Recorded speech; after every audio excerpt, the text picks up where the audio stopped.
গতকালকে রাত থেকে আজকের এই সময়টা পর্যন্ত পিনাকি যুগ চলছে। আমরা ধরতেই পারি পিনাকি এবং সাংবাদিক ইলিয়াস আঙুল যেদিকে হিলাচ্ছেন সেদিকেই একটা ঝড় তুফান বয়ে যাচ্ছে, ছাত্র জনতার ঝড় তুফান। আর এই ঝড় তুফানের দুইটা রূপ দেখা দিছে। একটা হচ্ছে যে যাদের বাড়িঘর, মানে যাদের নাম মেনশন করা হচ্ছে তাদের বাড়িঘর ভাঙচুর, আগুন, পাশাপাশি আইন শৃঙ্খলা বাহিনী কর্তৃক গ্রেপ্তারের ঘটনা ঘটেছে। মেহের আফরোজ শাওনকে কিভাবে সাইজ করতে হবে, গতকালকে পিনাকি ভট্টাচার্য নুহাস পল্লী নিয়ে একটা স্টেটমেন্ট দেওয়ার ঠিক কয়েক ঘন্টা পরেই আমি যখন নিউজটা করছি, সম্ভবত ঘন্টা দুয়েক আগে মেহের আফরোজ শাওন তিনি গ্রেপ্তার হয়েছেন ঢাকা মহানগর গোয়েন্দা পুলিশের হাতে। এর পাশাপাশি তার যে বাসভবন আছে জামালপুরের সদর উপজেলার নরুন্দি এলাকা, তো সেইখানেও তার যে গ্রামের বাড়ি, দোতলা তিনতলা ভবন, সেখানেও ভাঙচুর করা হয়েছে। অগ্নিক সংযোগ করেছে বিক্ষুব্ধ ছাত্র জনতা।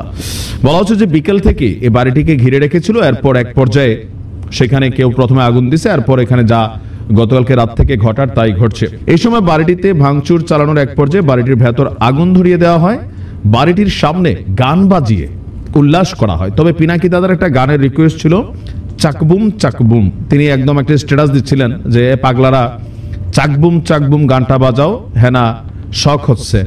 সম্ভবত এটা কোন এলাকার ভাষা আমি জানি না। তো যাই হোক, এই বাড়িটি বেসিক্যালি মেহের আফরোজ শাওনের বাবা ইঞ্জিনিয়ার মোহাম্মদ আলীর পারিবারিক সম্পত্তি। সবশেষ নির্বাচনে তিনি আওয়ামী লীগের মনোনয়ন প্রত্যাশী ছিলেন। অন্যদিকে আপনার আজকে সারা দেশে যা ঘটছে, আমরা গ্রেপ্তার ইস্যুটা একটু দেখি।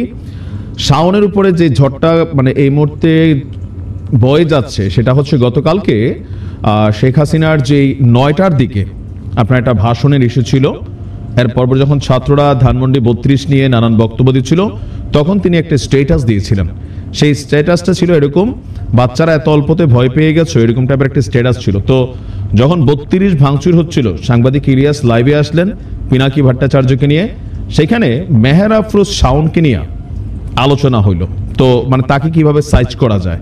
তখন পিনাকি দা বলল যে এটার সিস্টেমে করতে হবে, নুহাস পল্লীরে জাতীয় সম্পত্তি বানাতে হবে। আর আজকের দিনে শাওনের কপাল পড়ছে।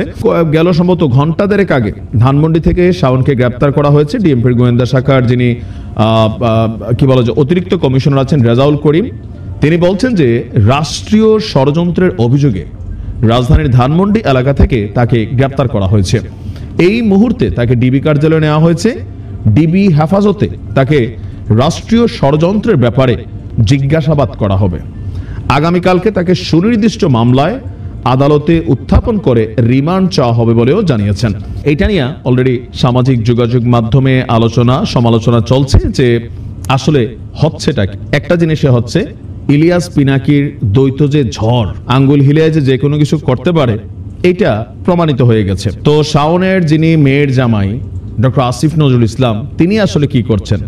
তো এখন যে সময়টা, এখন একটা কেয়ামত টাইপ সময় বাংলাদেশে আসলে চলছে। বিশেষ করে পিনাকি এবং সাংবাদিক ইলিয়াস যাদের উপর ক্ষুব্ধ, আমার মনে হয় সবাই ইয়ানাফসি করছেন যে কার বাড়ি ঘরে কখন গিয়া হামলা ভাঙচুর চলে। বিশেষ করে সবচেয়ে বেশি টেনশনে আছে, আমি কয়েকটা জায়গা থেকে একটা পোস্ট দেখছি যে প্রথম আলোর যে ভবনটা, সেইটার ছবি দেওয়া হচ্ছে, ডেইলি স্টারের ভবনটার ছবি দেওয়া হচ্ছে, বলা হচ্ছে কত সুন্দর একটা বিল্ডিং। আবার অতি উৎসাহী কেউ কেউ বলছেন পরিমণির বাসাটাও কাছাকাছি।